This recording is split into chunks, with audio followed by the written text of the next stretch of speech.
Nos habíamos quedado aquí, ya habíamos planteado las hipótesis, ¿ok? Por lo tanto, pregunta A, lista. Ya planteamos las hipótesis del experimento. Vamos a chequear aquí entonces la salida. Estas son las primeras salidas que voy a colocar con respecto al SPSS. Bien. La que estamos viendo arriba es la descriptiva o los estadísticos descriptivos que marca primero la salida del SPSS. El número de datos, la media, la desviación típica, el error típico y el intervalo de confianza para la media del 95%. ¿Ok? Podríamos observar, y por eso hago la aclaratoria, por ejemplo, aquí, en este resultado de la media, que ya casi está dicho lo que va a pasar aquí. Casi. Si observan, el contenido medio de azúcar del cereal tipo A está muy por debajo del de B y del C. Eso no es garantía de nada, Mosca, pero ya nos puede dar una idea de lo que podría pasar en el transcurso del desarrollo del problema. Entonces, ya por aquí, inicialmente los descriptivos nos dicen algo, que observen que aun cuando el promedio es distinto, está muy por debajo, porque vea que los dos son, todos los tres son distintos. Sin embargo, se puede observar que el de la A es un poco más pequeño, es menor a la diferencia que podemos ver también entre B y C.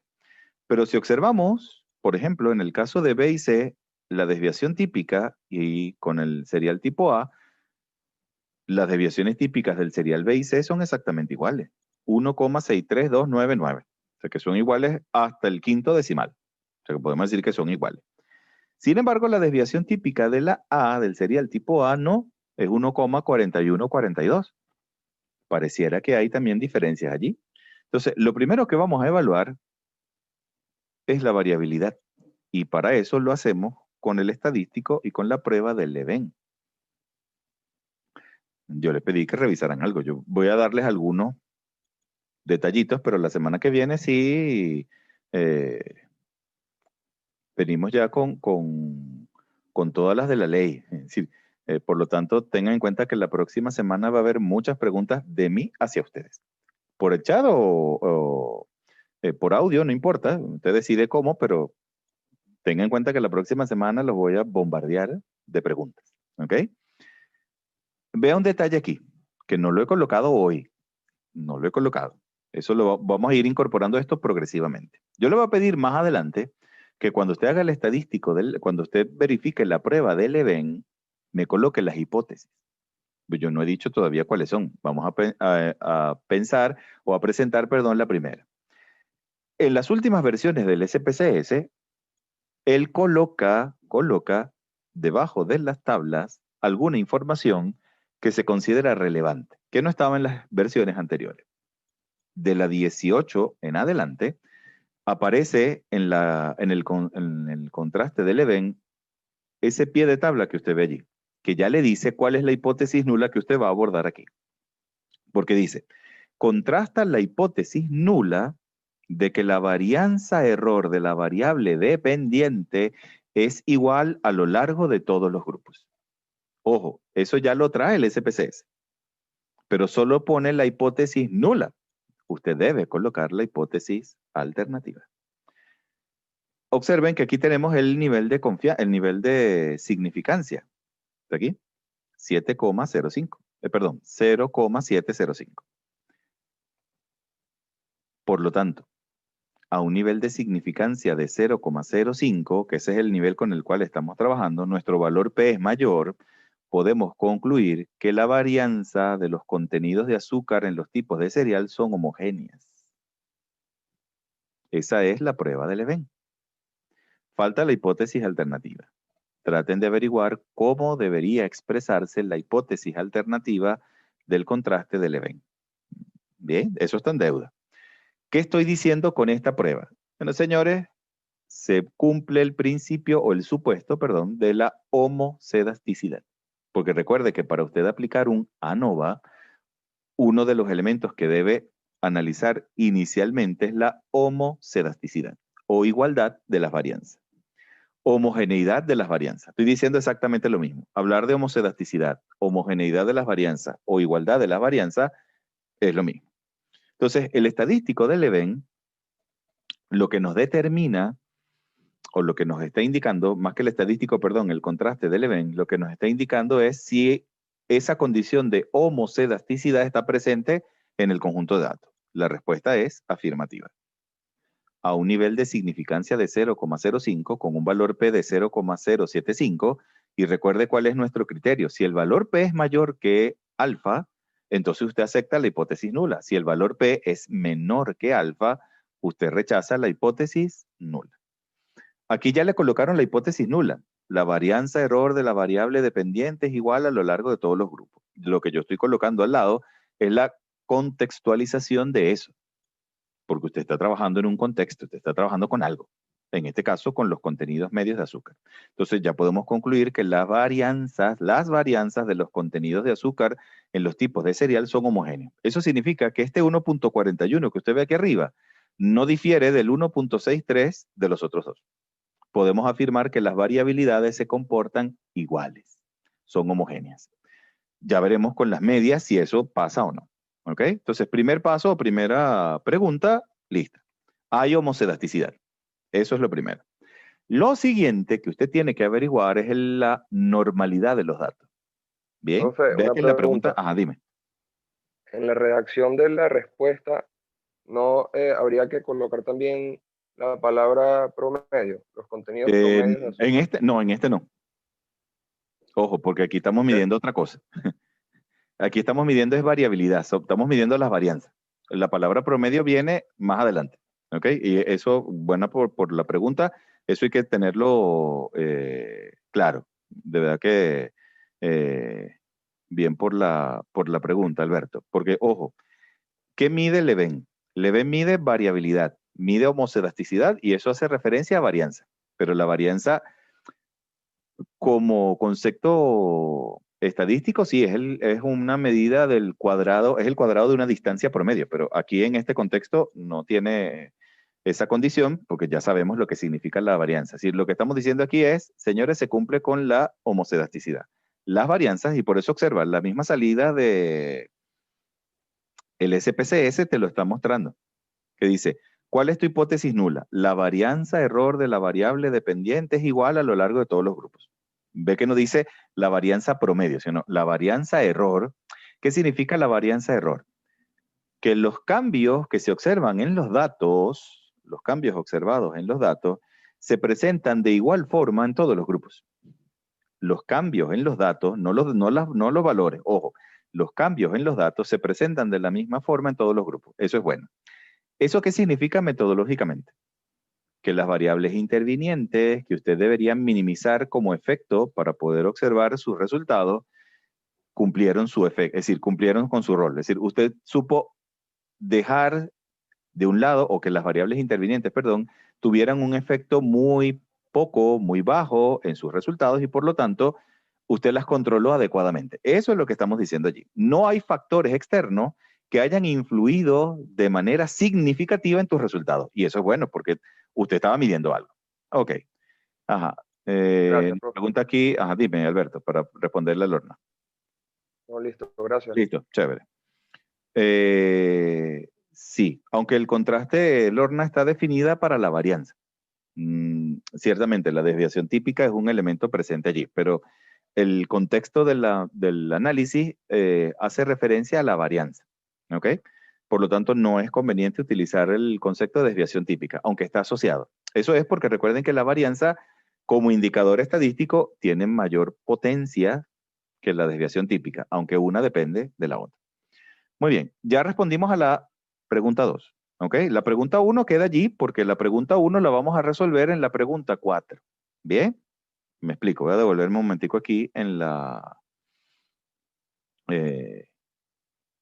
lámina. Aquí, la pregunta A, la primera, está en stand-by, ya planteé las hipótesis. Ahora, una vez que planteo las hipótesis, tengo que analizar los dos supuestos principales de ANOVA. ¿Cuáles son los dos supuestos principales de ANOVA? Homocedasticidad y normalidad. Esos son los dos principales. ¿Ok? Que esas son las otras preguntas que ustedes tienen ahí en el camino. ¿Qué pasa si no hay homocedasticidad? ¿Qué pasa si no hay normalidad? La semana que viene, téngalo al pendiente.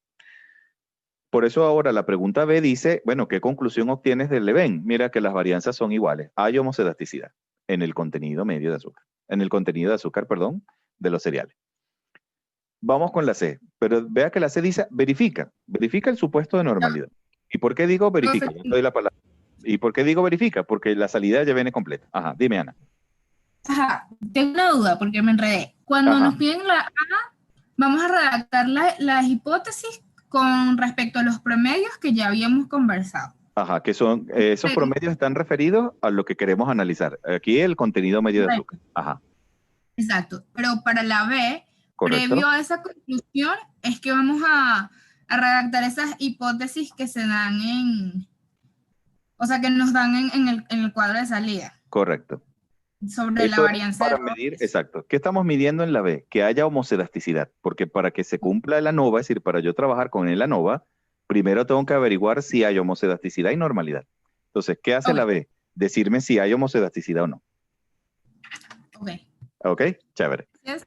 Ajá. La C ahora me dice, mira, verifica si hay normalidad, porque si no la hay, pasa algo.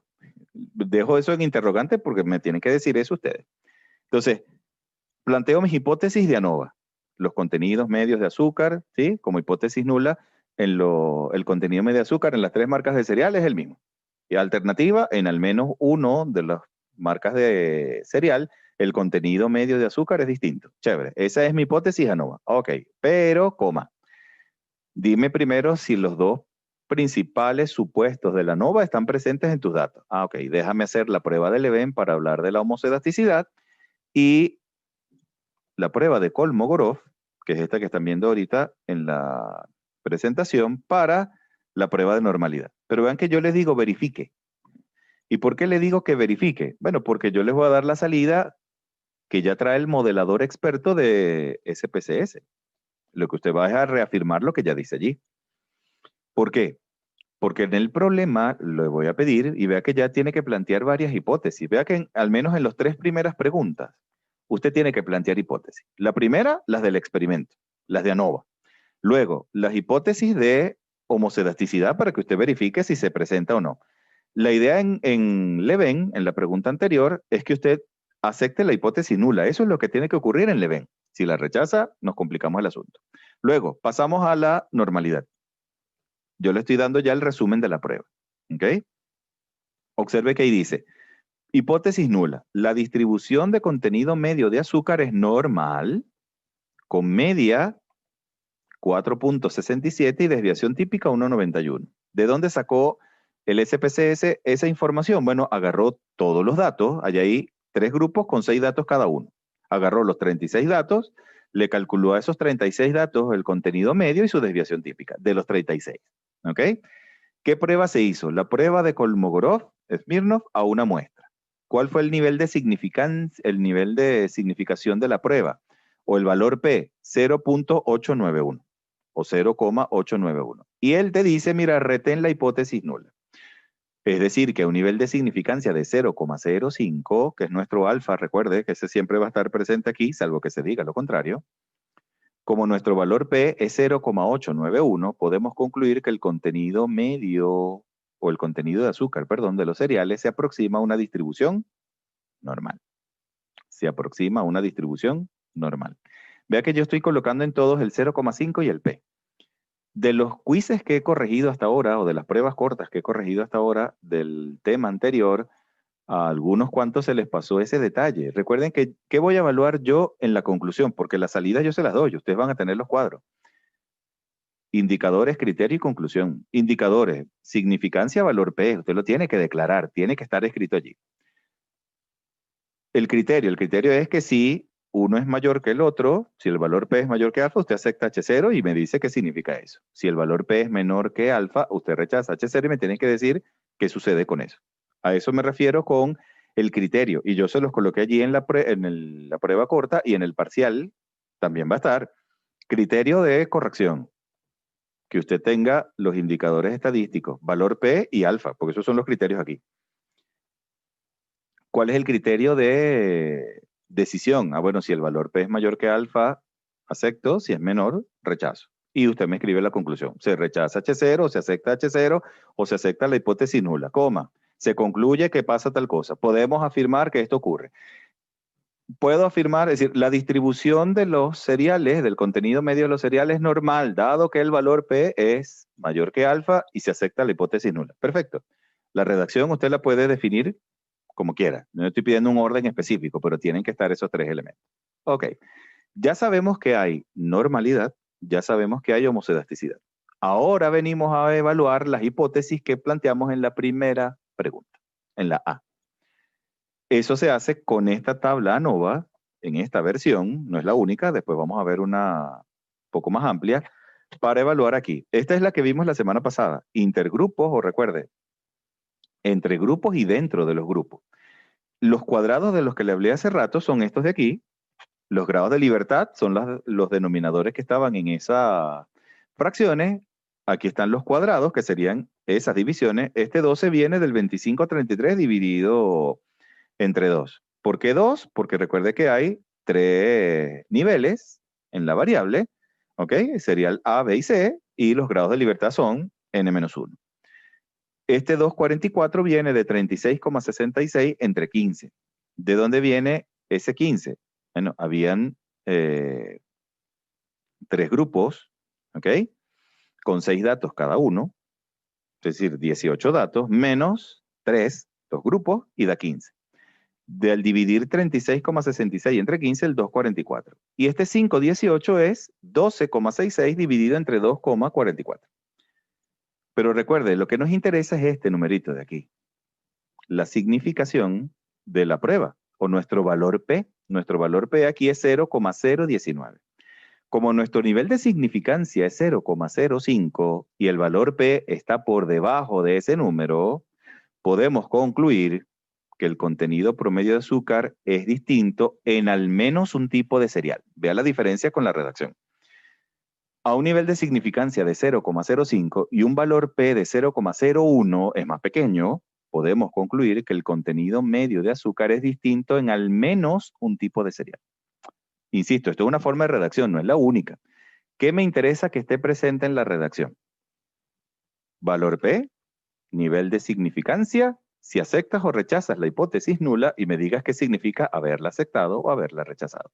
Como usted la rechazó, ¿qué decía su hipótesis alternativa? Que en al menos uno de los grupos, el valor promedio es distinto. Por lo tanto, aquí estamos observando que ese valor P es menor que alfa y por lo tanto rechazo la hipótesis nula. Ajá, déjame ir entonces. Si yo rechazo la hipótesis nula, la alternativa me dice que en al menos uno de los grupos el contenido medio de azúcar es distinto. Bueno, eso es lo que acaba de ocurrir, que el contenido medio en al menos uno de los grupos es distinto. ¿Ok? Ahora viene la siguiente parte. Dime, Alberto. 2 preguntitas con respecto a la redacción de la conclusión. La primera sería si debemos redactar ahí que, por ejemplo, en este caso, un nivel de significancia de 0,05, valor P 0,019. Y de una vez usted dice, podemos concluir, ¿qué tal? Pero la pregunta es si antes del podemos concluir, ¿qué tal? Tenemos que poner, dado que el valor P es menor que el nivel de significancia, y después decimos, podemos concluir, ¿qué tal? O esa aclaratoria de que el valor P es menor o mayor, no necesariamente tiene que estar en la redacción. Ok, de inicio no sería tan necesario. Si lo quieren colocar, es totalmente válido. Dice, en este caso el valor P es menor que alfa, puedo concluir que, bueno, chévere, porque, a ver, cuando usted dice el valor P es menor que alfa, ya estamos diciendo en esta comunidad de aprendizaje que ya eso nos significa algo a todos. Y yo voy a concluir algo. Lo que yo no puedo decir, si yo voy a corregir o a revisar esto, yo no puedo decir, como mi valor P es menor que alfa, escuchen, mi valor P es menor que alfa, entonces los contenidos medios de azúcar son los mismos. No, porque te estás contradiciendo. Tu regla dice que si el valor P es menor que alfa, se rechaza la hipótesis nula y eso tiene un contraste aquí que asumir. Por lo tanto, en la redacción, si colocan, si lo colocan valor P tanto menor el símbolo que puedo concluir o se acepta la hipótesis o se rechaza la hipótesis nula y al ladito pongo P, valor P menor que alfa, puedo afirmar, puedo concluir, se puede establecer, hay distintas maneras de redactarlo, no importa, ¿Qué pasa ahora? Lo siguiente, hay un punto medio tal, o el valor promedio es distinto, y de ahí lo que haya que revisar, pero no habría mayor inconveniente con eso. ¿Qué me interesa en el criterio o en la redacción, muchachos? Que quede claro que usted utilizó el valor P y alfa para establecer algo con su hipótesis y eso nos dice una conclusión respecto a los datos. Listo. Palabras más, palabras menos, más amplio, menos amplio, más específico, menos específico, pero lo que quiero es así. Porque cuando digo más específico es que usted quiere decir, el valor P observado en la prueba es 0,19, el cual es menor a 0,05, nuestro nivel de significancia. Eso nos hace concluir, o con eso podemos asumir que se rechaza la hipótesis nula y por lo tanto el contenido medio de azúcar es distinto en al menos uno de los tipos de cereales. ¿Eso está bien? Sí, eso está bien. Dice, bueno, yo prefiero así, yo me entiendo mejor así y creo que puedo expresarlo así mejor para lo que usted quiere. ¿Y eso es válido? Sí, no hay ningún inconveniente. ¿Vale? Ok, Sí, profe, entonces, gracias. La otra chévere. pregunta era que ¿cuál es Ajá, la segunda otra pregunta. forma de redactar esa conclusión? Eh, bueno, es que la otra forma es que no hay un orden tampoco universal. ¿Ok? Lo que no me pueden decir, por ejemplo, es rechazo la hipótesis nula. Muy bien, chévere, eso es cierto. Pero ¿en base a qué y qué significa eso? Porque algunas veces ha pasado, ¿ok? Que me dejan como respuesta de rechazo la hipótesis nula y sigo, ajá, muy bien, chévere. Eso es cierto. La pregunta es ¿por qué? ¿Y qué significa eso que usted está haciendo? Ahora, en el orden puedo empezar por la conclusión y después decir o reafirmarla a ella o sustentarla a ella con los indicadores a continuación. O sea, yo puedo decir, con base en la salida nova, el contenido medio de azúcar en las marcas de cereal es distinto en al menos uno. Yo puedo decir eso. Dado que, o como consecuencia, o esto se da porque el valor P es menor que alfa. Listo. Es decir, que no hay un orden único y universal. ¿Ok? Y yo no tengo problemas con eso. A algunos autores les gusta más que usted hable primero de los indicadores y después diga la conclusión. Algunos ni siquiera agarran indicadores, sino dime la conclusión y se acabó. Ajá, me pregunta aquí Samuel, ¿es recomendable entonces, como están esos dos ejemplos mostrados? Sí, yo diría que es recomendable, no es universal. Ojo, no les estoy pidiendo, y mosca, menos mal que esto queda grabado, que digo, ¿tengo que redactarlo así como usted lo puso, profesor? No. Esa es una recomendación. Si usted quiere ponerlo con más detalle porque está entendiendo mejor, me sirve. No pasa nada. Muy bien, para que aprovechemos el tiempo. Ya hemos visto aquí que se rechaza la hipótesis nula. Ahora viene un pequeño detalle que lo vamos a hablar el día de hoy, no lo dijimos la semana pasada. Una vez que usted rechaza la hipótesis nula de un ANOVA, usted está diciendo que al menos una de las marcas, el promedio es distinto. Ahora me tiene que decir cuál de esas marcas es distinta. Con el cuadro anterior, de la lámina anterior, ya decíamos pareciera que la A, porque eran 3 gramos de azúcar promedio, mientras que las otras tenían 5 algo cada una, de las marcas B y C, pareciera que la A es la que tiene un contenido medio distinto. Todavía no hemos dicho si es más grande o más pequeño, es otra cosa, ¿ok? Lo único que estamos diciendo por ahora es, señores, hay una de las marcas de cereal cuyo contenido medio de azúcar no es igual al resto. Pueden ser las tres, ojo, que aunque hayan dado 5.4, 5.6 arriba en las anteriores, igual sean distintas, es decir, podamos decir estadísticamente que las diferencias son significativas. Como podemos decir, mira, pareciera que la A, me refiero a esto así brevemente, recuerden que aquí en el cuadro estamos viendo que la A tiene un promedio de 3 gramos, mientras que los cereales B y C tienen 5.33 y 5.66. Hasta ahora estamos diciendo, mira, al menos una de estas es distinta del resto. Uno pudiese inferir aquí, bueno, la A se ve que es muy distinta, 3 contra 5.3 y 5.6, pero aún así puede que 5.3 y 5.6 también sean, estadísticamente hablando, diferentes significativas, es decir, que el contenido medio es diferente. ¿Dónde vamos a chequear eso ahora? Eso lo vamos a chequear en estas pruebas llamadas pruebas posteriores, ¿ok? Estas pruebas que vemos aquí, pruebas posteriores, faltó una S aquí, o post-hot, lo que nos van a indicar es qué ocurre a continuación. Estoy colocándole dos versiones. Ojo, no van a salir en todos los exámenes las dos tablas, va a poder aparecer una o la otra, pero para que nos acostumbremos a dos maneras de medir esto. La primera de estas, la primera es una prueba de diferencia de medias, prueba T de diferencia de medias, ¿ok? Prueba T de diferencia de medias. Se llama la prueba DMS, ¿ok? Diferencias de media, estándar, es la letra S que está allí. Es una prueba T de medias. ¿Ustedes vieron prueba T de medias en estadística 3? Por si acaso, pero no sé que estoy hablando algo de más. Pero debieron haber visto diferencia de media, la prueba de diferencia de media en estadística 3. Porque la que está aquí arriba, esta DMS, es justamente una prueba de diferencia de media. La letra S, recuerda, es estándar, que es una prueba T de diferencia de media. ¿Dónde vamos a evaluar este proceso? Lo vamos a evaluar aquí, donde está el nivel de significancia, ¿ok? Es aquí donde lo vamos a evaluar. ¿Por qué? Aquí estamos comparando serial A contra el B y contra el C. Aquí él sacó las diferencias en los promedios, el error típico, y aquí está el valor P. Lo que está aquí, muchachos, en esta casillita es el valor P. Pero claro, él calcula un valor P comparando A con B y comparando A con C, ¿ok? Y vean que esos valores P dan 0,021 y 0,01. Nuestro nivel de significancia sigue siendo 0,05. Ahora, la prueba es recursiva, es decir, vean que aquí arriba es serial tipo A contra tipo B y tipo A contra tipo C. Luego hace B contra A y B contra C. Y luego hace C contra A y C contra B.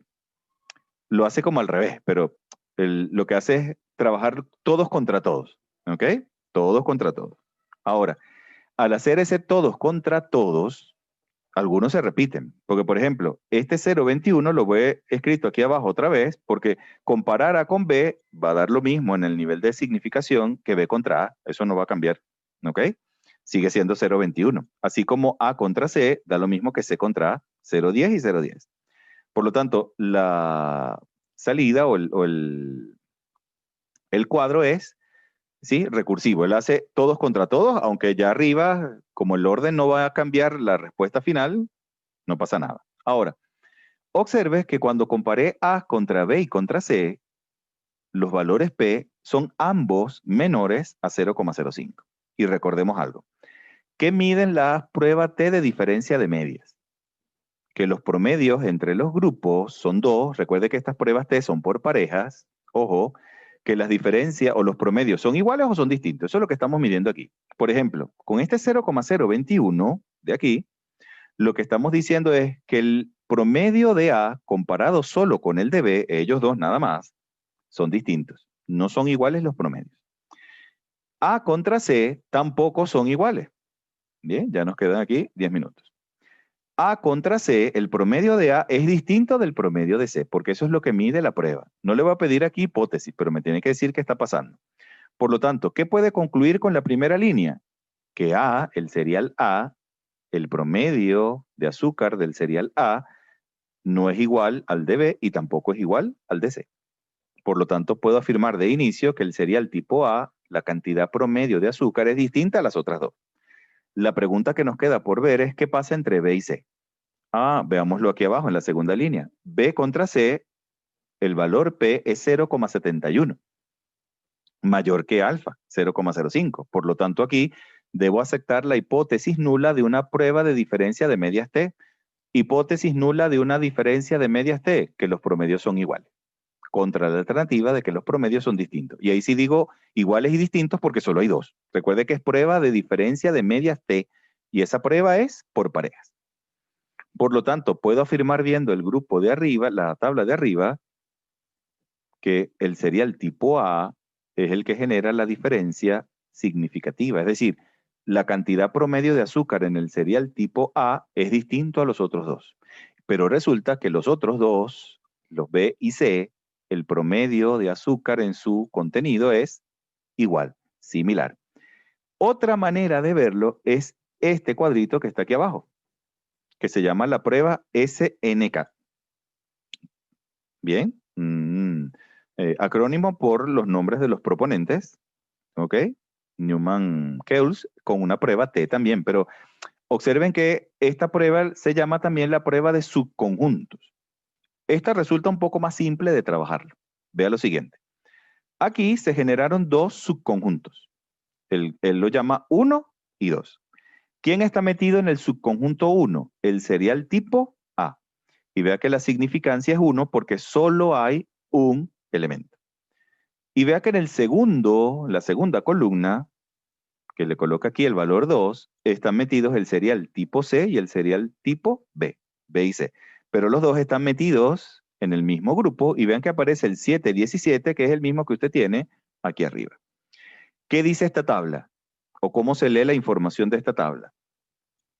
Ve aquí abajo en el pie de tabla. Dice, se muestran las medias para los grupos en los subconjuntos homogéneos. ¿Qué significa la palabra homogénea? Iguales, similares, idénticos. Por lo tanto, lo que me está diciendo aquí, en la segunda columna, es que estos dos señores, el serial tipo B y el serial tipo C, son homogéneos, son iguales. Se pueden asumir como idénticos, es decir, que el contenido medio de azúcar en el cereal tipo B y el tipo C son iguales, no hay diferencia entre ellos. Sin embargo, el cereal tipo A, sí. El contenido medio de cereal en el tipo A es distinto y además es menor, ya lo estamos viendo en este gráfico, en esta tabla, perdón, es menor que los otros dos. Por lo tanto, como yo dije en la conclusión de arriba, que al menos uno de las marcas de cereal, el promedio de azúcar es distinto, ya puedo afirmar aquí que el cereal tipo A es aquel que tiene el promedio de azúcar distinto del resto. Observando la tabla, porque esta tabla de abajo, la SNK, además te los va a ordenar de menor a mayor. Por lo tanto, también puedo observar que el contenido medio de azúcar en esta muestra tipo A es menor que los otros dos, porque él fue el que generó la diferencia significativa. Esto que acabamos de hacer ahorita es un análisis estadístico ANOVA. Ojo, no está completo, todavía faltan detalles, pero quiero ir poco a poco porque vean que es amplio. Esto es lo que se denomina pruebas posteriores. ¿Cuándo se hacen las pruebas posteriores? Cuando usted rechaza la hipótesis nula de la ANOVA. Si usted acepta ANOVA, usted está diciendo que los 3 promedios, o los 4 promedios, o los 5 son similares. Entonces, no hay ninguno que se distinga del otro, se diferencie del otro. Estas pruebas no tienen ningún sentido. Usted hace pruebas posteriores cuando rechaza la hipótesis nula del ANOVA. Los dos gráficos que yo les hablé anteriormente. Ajá, dime, Daniela. Profe, tengo una pregunta. Ajá, dime.